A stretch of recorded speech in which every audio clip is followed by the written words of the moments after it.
Real లైఫ్‌లో పెద్ద పెద్ద బాలీవుడ్ స్టార్స్‌తో స్క్రీన్ షేర్ చేసుకున్నాడు. 12 ఏళ్లకు పైగా వెబ్ సీరీస్‌లు, టీవీ సీరియల్స్, గుజరాతీ, హిందీ సినిమాలు, అలాగే చాలా పాపులర్ నాటకాల్లో అద్భుతమైన నటనతో ప్రేక్షకులను అలరించాడు.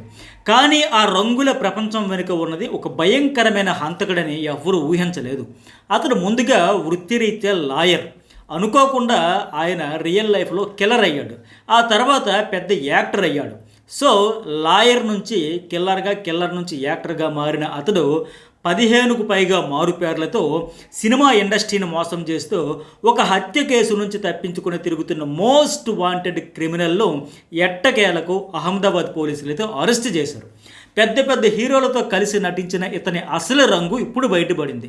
అమితాబ్ బచ్చన్, సల్మాన్ ఖాన్, అమీర్ ఖాన్, రణ్వీర్ సింగ్ ఇలా పెద్ద పెద్ద స్టార్స్ సినిమాలో అనేక క్యారెక్టర్లు అయితే చేశాడు. వాటితో పాటు హిందీ, గుజరాతీ సినిమాల్లో, వెబ్ సిరీస్లో, సీరియల్స్లో, నాటకాల్లో యాక్టర్గా కొనసాగిస్తూ నిన్నాళ్ళు బిందాస్ లైఫ్ అయితే అనుభవించాడు. అయితే వాటిలో ఎంత బాగా నటించాడో కానీ రియల్ లైఫ్లో అంతకంటే ఎక్కువే నటించాడు. సినిమా స్క్రిప్ట్ని మించిపోయేలా సాగిన ఆ నటుడు రియల్ లైఫ్ క్రైమ్ స్టోరీ ఇది. బాలీవుడ్ ప్రొడ్యూసర్లు, డైరెక్టర్లు, హీరోలను బురిడీ కొట్టించడానికి ఏకంగా 15కు పైగా మారు పేర్లు మార్చిన ఒక కిల్లర్ కథ ఇది. ఈ వీడియో స్కిప్ చేయకుండా చివరి వరకు చూడండి. చాలా చాలా ఇంట్రెస్ట్గా ఉంటుంది. అలాగే ఈ వీడియో ఖచ్చితంగా ఒక లైక్ చేయండి. మీ ఒపీనియన్ ఏంటి, ఎలా తప్పించుకోగలిగాడు, చాలా ఇంట్రెస్ట్గా ఉంటుంది. మీ ఒపీనియన్ ఏంటనేది కూడా కామెంట్ చేయండి. ఇలాంటి మరిన్ని ఆసక్తికరమైన వీడియోల కోసం news bowl and journalist Satish channels అయితే సబ్స్క్రైబ్ చేసుకోండి. 53 ఏళ్ల హేమంత్ మోదీ గతంలో అహ్మదాబాద్ నగరం నరోడాలోని సైజ్పూర్ జోగాలో ఉన్న దాస్ని చాలీలో నివసించేవాడు. వృత్తిరీత్యా ఈయన లాయర్. 2005 జూన్ 12న వాళ్ళ పక్కింటి ఆయనకు గొడవ జరిగింది. ఎందుకోసం అంటే వీధిలో ఇంటి ముందు మెట్లు కట్టే విషయంలో నరేంద్ర తామ్లే అనే పక్కింటి వ్యక్తితో ఈయనకి చిన్న గొడవ అయితే పడింది. ఆ గొడవ ఏమైంది, చిన్నగా మొదలైన తగాద నెట్టుకోవడం, కొట్టుకోవడం, తిట్టుకోవడం వరకు వెళ్ళిపోయింది. ఈ హేమంత్ మోదీకి సపోర్ట్గా ఆయన బ్రదరు, ఫ్రెండ్స్ ఒక 7గురు వచ్చారు. ఆ 7గురు ప్లస్ ఇతను 8 మంది ఏకమై నరేంద్ర తామ్లే మీద దాడి చేశారు. ఈ గొడవలో అతనిని నెట్టేసి కొట్టడంతో కింద పడిపోయిన ఆయన స్పాట్లో ప్రాణాలు కోల్పోయాడు. దీంతో ఈ కేసులో హేమంత్ మోదీ సహా అతనికి సపోర్ట్గా వచ్చిన 7గురు మొత్తం 8 మందికి కూడా 2005 జూన్లో జైలుకి పంపించారు పోలీసులు. అయితే హేమంత్ మోదీ స్వయంగా లాయర్ కావడంతో తనతో పాటు పట్టుబడిన మిగతా 7గురు నిందితుల తరఫున ఆ కోర్టులో ఆయనే కేసు వాదించాడు. 3 ఏళ్ల పాటు సాగిన విచారణ అనంతరం కోర్టు 2008లో హేమంత్ మోదీతో సహా ఈ 8 మందికి జీవిత ఖైదైతే విధించింది. హేమంత్ మోదీని మొట్టమొదట అహ్మదాబాద్లోని హై సెక్యూరిటీ ఉండే సబర్మతి సెంట్రల్ జైల్లో ఉంచారు. అతడు సబర్మతి జైలులో ఖైదీగా ఉన్న సమయంలోనే 2005 ఆగస్టు 7న ఆ జైలు ప్రాంగణంలోనే ఒక భయంకరమైన గ్యాంగ్ వార్ జరిగింది.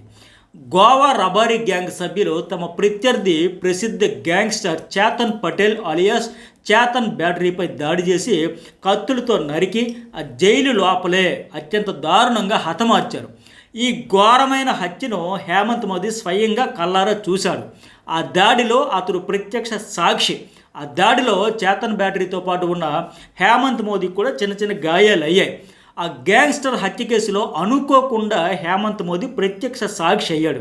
దీంతో అతనికి ఆ జైలులో ఉంచితే ప్రాణహాని ఉందని పోలీసులు భావించారు. ఎందుకంటే జైల్లో శత్రుత్వాలు, ఈ భద్రతా కారణాలు, అట్లాగే అందులో మెయిన్ ప్రధాన సాక్షి కనుక సాక్ష్యాల రక్షణ కోసం జైలు అధికారులు హేమంత్ మోదీని సబర్మతి జైలు నుంచి మెహసానా జైలుకు, జిల్లా జైలుకి అక్కడికి తరలించారు.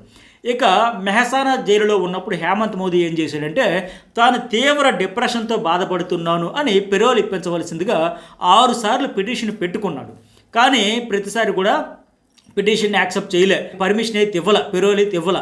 ఫైనల్లీ ఆయనకు 2014 జూలైలో గుజరాత్ హైకోర్టు 30 రోజుల పెరోల్ అయితే మంజూరు చేసింది. ఆ పెరోల్పై బయటకు వచ్చిన హేమంత్ మోదీ తిరిగి జైలుకు వెళ్లకుండా పరారై ముంబై పారిపోయాడు. నటుడిగా తనను ప్రూవ్ చేసుకోవాలని తన రెండో జీవితాన్ని యాక్టర్గా అక్కడ ప్రారంభించాడు. తన గుర్తింపును మార్చుకుని ముంబై, గుజరాత్ సినీ ఇండస్ట్రీలలో దాదాపుగా 12 ఏళ్ల పాటు పోలీసులకు దొరకకుండా నటుడిగా చలామణి అవుతూ వచ్చాడు. డైరెక్టర్లు, ప్రొడ్యూసర్లు, హీరోలు కులాన్ని బట్టి తన ఇంటి పేరును మోదీ, వ్యాస్, జోషి, వైష్ణవ్ ఇలా మార్చుకుంటూ తన రూపాన్ని, ఐడెంటిటీని ఎప్పటికప్పుడు మేకోవర్ చేసుకుంటూ ఇన్నేళ్ళు ఇండస్ట్రీలోనే తిరిగాడు. విచారణలో ఇతనికి ఏకంగా 15కు పైగా మారుపేర్లు ఉన్నట్లు పోలీసులు అయితే గుర్తించారు. Hemant Modi, Swapnil Modi alias Spandan Modi alias Twinkle Dev alias Hemant Nagin Das alias Spandan Joshi, Spandan Vyas, Hemang Vaishnav, Hemang Vyas, Hemang Modi, Hemang Kumar, Spandan Kumar ఇలా ఆయా సినిమాల డైరెక్టర్లు, ప్రొడ్యూసర్లు, ఆర్టిస్టులు, హీరోలను బట్టి ఎప్పటికప్పుడు పేర్లు మార్చేస్తూ అవకాశాలు దక్కించుకున్నాడు. ఇండస్ట్రీ అంటేనే అంతే కదా, నెపోటిజం ఎక్కువ, కులము ఇవన్నీ అక్కడ పెద్దపీట వేస్తాయి. ఆ ఫీలింగ్స్ ఎంత లేదనుకున్నా ఖచ్చితంగా ఉంటాయి కనుక ఇలా ఆయా సెలబ్రిటీలు బట్టి, ఆయా సినిమాల్లో పనిచేసే కీలకమైన వ్యక్తుల పేర్లు బట్టి ఇతడైతే పేరు మార్చుకుంటూ అవకాశాలు అందిపుచ్చుకుంటూ ఇన్నాళ్ళైతే ఉన్నాడు. ఈ హేమంత్ మోదీ 15కు పైగా హిందీ, గుజరాతీ సినిమాలు, సీరియళ్ళు, నాటకాలు, వెబ్ సిరీస్లలో క్యారెక్టర్ ఆర్టిస్ట్గా మంచి పేరు తెచ్చుకున్నాడు, డబ్బులు కూడా సంపాదించుకున్నాడు. బాలీవుడ్ సినిమాల్లో అయితే పెద్ద పెద్ద స్టార్ హీరోల సినిమాల్లో కూడా కనిపించాడు. ఇతను మంచి పేరే తెచ్చుకున్నాడు. అమితాబ్ బచ్చన్, రణవీర్ సింగ్, అమీర్ ఖాన్, సల్మాన్ ఖాన్తో స్క్రీన్ అయితే పంచుకున్నాడు. హిందీలో థగ్స్ ఆఫ్ హిందుస్థాన్, జయేష్ భాయ్ జోర్డార్, అలాగే ఇంకో సినిమాలో కూడా ప్రధాన పాత్ర ఇలా చాలా సినిమాలు చేశాడు. అలాగే మెట్రో ఇన్ దినో రిలీజ్కి అయితే రెడీగా ఉంది. తస్కరీ అనే వెబ్ సిరీస్లో కూడా ఇతను కీలక పాత్ర పోషించాడు. 8 గుజరాతీ సినిమాల్లో యాక్ట్ చేశాడు, 4 టీవీ సీరియల్స్లో యాక్ట్ చేశాడు. అవన్నీ కూడా మంచి పేరు తెచ్చాయి. అలాగే ఈ సినిమాలు, సీరియల్లోకి రాకముందు నుంచి గుజరాతీ థియేటర్ నాటికల్లో బాగా నటించాడు. చాలా ఫేమస్ నాటకాల్లో కీలక పాత్రలో పోషించాడు. మంచి స్థానికంగా మంచి గుర్తింపు, గౌరవం అయితే తెచ్చుకున్నాడు. అలా హేమంత్ మోదీ అలా అక్కడే ఈ సినిమాలు, సీరియళ్లలో నటిస్తూ ముంబైలోనే ఉండిపోతే అసలు దొరికేవాడే కాదు. కానీ ఆయన చేసిన పొరపాటు ఏమంటే తిరిగి అహ్మదాబాద్ రావడంతోనే తన గొయ్యి తానే దవ్వుకున్నాడు. అక్కడ యాక్టర్గా చేస్తూనే అప్పుడప్పుడు తిరిగి అహ్మదాబాద్ వచ్చి కోటా ప్రాంతంలో అద్దె ఇంట్లో ఉండేవాడు. చుట్టుపక్కల వాళ్ళకి తను ముంబైలో పెద్ద నటుడునని, ఇగో పెద్ద పెద్ద హీరోలతో, పెద్ద పెద్ద స్టార్స్తో నేను యాక్ట్ చేస్తున్నానంటూ వాళ్ళతో షూటింగ్ లొకేషన్లో దిగిన ఫోటోలు అన్నీ చూపించుకుంటూ బాగా గొప్పలు చెప్పుకునేవాడు. ప్రస్తుతం కూడా తను నటిస్తున్న మోతీబాని నాని వుహు అనే సీరియల్లో పెద్ద క్యారెక్టర్ చేస్తున్నాను. ఆ సీరియల్ తర్వాత తనకు పాపులారిటీ బాగా పెరిగిపోతుందని చెప్పుకునేవాడు. అయితే అదే ప్రాంతానికి చెందిన ఒక సామాజిక కార్యకర్తకు హేమంత్ ప్రవర్తనపై అనుమానం వచ్చింది. ఎందుకంటే ఇంటి యజమాని ఆధార్ కార్డు వంటి ఐడెంటిటీ కార్డులు అడిగితే అతను ఇవ్వడానికి అంగీకరించలేదు. దీంతోపాటు గతంలో పరారైపోయిన ఒక నేరస్తుడిలా హేమంత్ కనిపిస్తున్నాడంటూ అక్కడే ఉండే మరో లాయరు గుర్తుపట్టాడు. ఎందుకంటే ఇతడు గతంలో లాయరు, అతడే లాయరే కనుక అప్పుడు హత్య కేసులో పరారైపోయిన హేమంత్లా ఉన్నాడే ఇతడు అంటూ ఆ లాయర్కి కూడా అనుమానం వచ్చింది. ఈ సామాజిక కార్యకర్త కూడా అదే విషయం చెప్పడంతో వాళ్ళిద్దరూ కలిపి అనుమానంతో పోలీసులకైతే ఫిర్యాదు చేశారు. దీంతో స్థానికంగా హేమంత్ గురించి విచారణ చేపట్టారు. ఆయన గతంలో లాయర్గా అందరికీ లీగల్ నోటీసులు పంపుతూ బెదిరించేవాడని, తన భార్యకు విడాకులు ఇచ్చాడని, పక్కింటి ఆయన హత్య తర్వాత నుంచి ఆయన ఎక్కడున్నాడో, ఏమయ్యాడో, జైలు శిక్ష అయితే పడింది, బట్ ఆ తర్వాత ఆయన గురించి తెలియదని, అట్లాగే ఆయన కుటుంబంతో కూడా ఎవరూ టచ్లో లేరని స్థానికులు చెప్పారు. అలాగే అహ్మదాబాద్ కోటా ప్రాంతంలో హేమంత్ నివసించిన ఇంటి దగ్గరలోని సెలూన్కి ఆయన తరచుగా వచ్చేవాడు. వచ్చేటప్పుడు ఫేస్ క్రీమ్స్, హెయిర్ జెల్స్ వంటి వస్తువులను ఆయనే తెచ్చుకునేవాడు. తాను ముంబైలో పెద్ద యాక్టర్నని ఎప్పుడు చెప్పేవాడు. తన కొత్త సినిమాకి సంబంధించిన పనుల కోసం ఇక్కడ ఉంటున్నట్లు ఆయన చెప్పాడు. ఆయన మెయింటెనెన్స్ కూడా పెద్ద స్టార్ లాగా ఉండేది అని ఆ సెలూన్ నిర్వాహకుడు కూడా చెప్పారు. దీంతో పోలీసులు మఫ్టీలో హేమంత్పై నిఘా పెట్టారు. కానీ ఆయన్ను పట్టుకోవడానికి వెళ్ళినప్పుడు ఆయన సీరియల్ పాత్ర కోసం యాక్ట్ చేస్తూ కనిపించాడు. ఆయన యాక్టింగ్ స్కిల్స్ చూసి పోలీసులు ఆశ్చర్యపోయారు. ఆ నటనలో ఆయన ప్రదర్శిస్తున్న హావభావాలు, హెయిర్ స్టైల్, మేకోవర్ చూసి అసలు పాత రికార్డుల్లో ఉన్న ఫోటోను చూసి గుర్తుపట్టడం చాలా కష్టమైంది పోలీసులకు. అప్పటికి ఇప్పటికి చాలా మార్పులు అయితే వచ్చేసాయి. కంప్లీట్గా చేంజ్ అయిపోయాడు.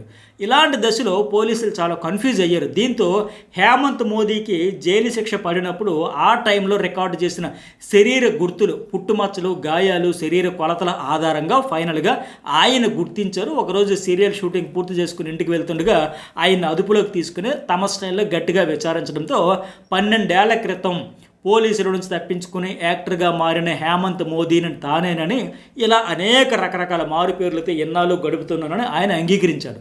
సో ఫైనల్గా మే 2026లో అహ్మదాబాద్ క్రైమ్ బ్రాంచ్ పోలీసులు అయితే అరెస్ట్ చేశారు. అయితే ఈ 12 ఏళ్ళు ఆయన పోలీసులకు దొరకకుండా తప్పించుకోవడానికి పడిన మానసిక క్షోభ మాత్రం జైలు శిక్ష కంటే ఏమాత్రం తక్కువ కాదు. ఎందుకంటే 15కు పైగా మారు పేర్లతో తన ఐడెంటిటీని మార్చుకునే దానికి పడిన పాటలు అన్నీ ఇన్ని కావు. ఈ వీడియోపై మరి మీకేమనిపించితే ఖచ్చితంగా కామెంట్ చేయండి. అట్లాగే ఈ వీడియోకి ఎంతవరకు లైక్ చేయకపోతే లైక్ చేయండి. ఇలాంటి మరిన్ని వీడియోల కోసం న్యూస్ బాలో జర్నలిస్ట్ సతీష్ ఛానల్స్ అయితే సబ్స్క్రైబ్ చేసుకోండి.